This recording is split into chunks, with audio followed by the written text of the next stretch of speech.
आज हम लोग वेक्टर से संबंधित एक छोटा सा ट्रिक सीखने वाले हैं जिसका इस्तेमाल एनसीईआरटी का एक्सरसाइज या फिर एग्जाम्पल वगैरह को सॉल्व करने में बहुत ज़्यादा हो जाता है। ठीक है, ये क्लास 12th के बच्चों लोगों के लिए तो बहुत ही ज़्यादा बेनिफिशियल है। ठीक है, जानते हैं कि क्या सीखने वाले हैं। देखा जाए, जैसे कि अगर एक वेक्टर इधर है, एक वेक्टर इधर है, इस वेक्टर का मैग्नीट्यूड मान लिया जाए x है, इस वेक्टर का भी मैग्नीट्यूड मान लिया जाए x है, और दोनों के बीच का एंगल है थीटा।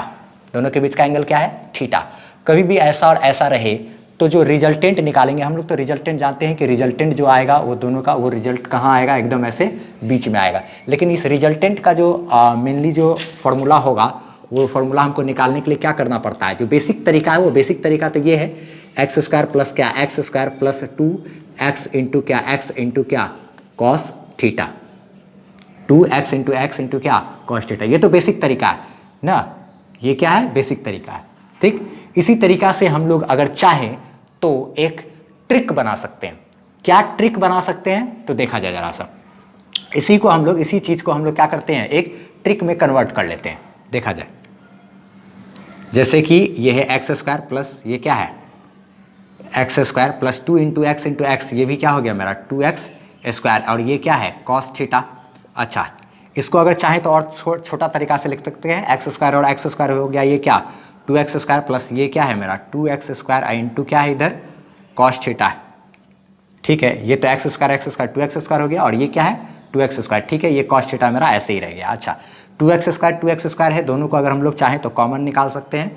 तो 2x स्क्वायर को कॉमन निकाल लिए तो 1 प्लस ये क्या हो गया मेरा? कॉस थीटा हो गया। 1 प्लस क्या हो गया? कॉस थीटा हो गया। ट्रिग्नोमेट्री में एक छोटा सा फार्मूला होता है, ट्रिग्नोमेट्री के मदद से हम इसको और थोड़ा सा सिंप्लीफाई कर लेते हैं। 2x स्क्वायर तो ठीक है, ये 1 plus cos theta, 1 plus cos theta जो है उसके लिए ट्रिग्नोमेट्री में एक फार्मूला है। क्या है फार्मूला? 1 प्लस कॉस थीटा को हम लोग लिख सकते हैं 2 कॉस स्क्वायर थीटा बाई 2।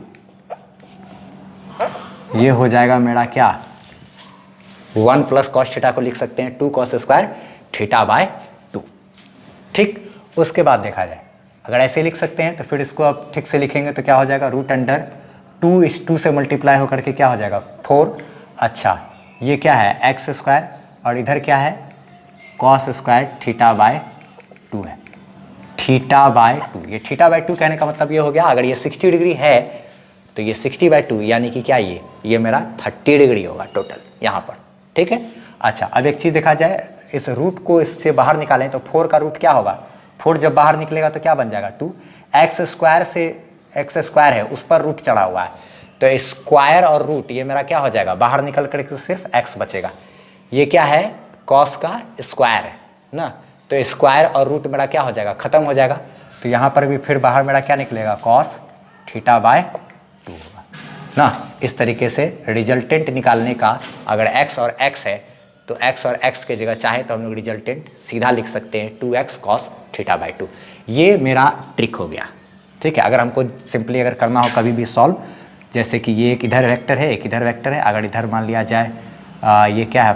517 है न्यूटन का फोर्स लग रहा है, इधर भी 517 न्यूटन का फोर्स लग रहा है, और दोनों के बीच का जो एंगल है वो मान लिया जाए 60 डिग्री है। तो जो मेरा इधर बीच में एफ नेट आएगा वो क्या करना पड़ेगा? 2 इंटू दोनों में से कोई एक वेक्टर, x है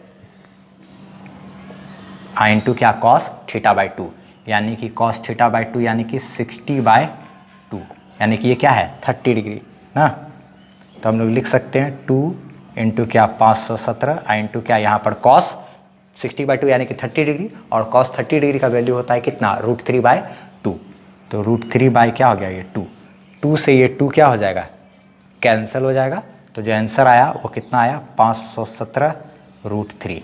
ये इस तरीके से इतना न्यूटन हम लोग क्या कर सकते हैं? आंसर लिख सकते हैं। तो ये ध्यान रखना है कि अगर एक वेक्टर है x, ये है x, और दोनों के बीच अगर थीटा एंगल है, रिजल्टेंट निकालना हो तो हम लोग x और x अगर बराबर है तो डायरेक्ट लिख सकते हैं रिजल्टेंट का formula 2x cos theta by 2। 2 into दोनों वेक्टर में से किसी एक वेक्टर का मैग्नीट्यूड इंटू क्या? Cos theta by 2, theta by 2, ये याद रखना है। ठीक है, इसका इस्तेमाल वगैरह भी बहुत जगह एनसीईआरटी के एग्जाम्पल या एक्सरसाइज वगैरह में सॉल्व करने में होता है। ठीक है, 12th में तो खैर बहुत ज़्यादा ही होता है इसका इस्तेमाल।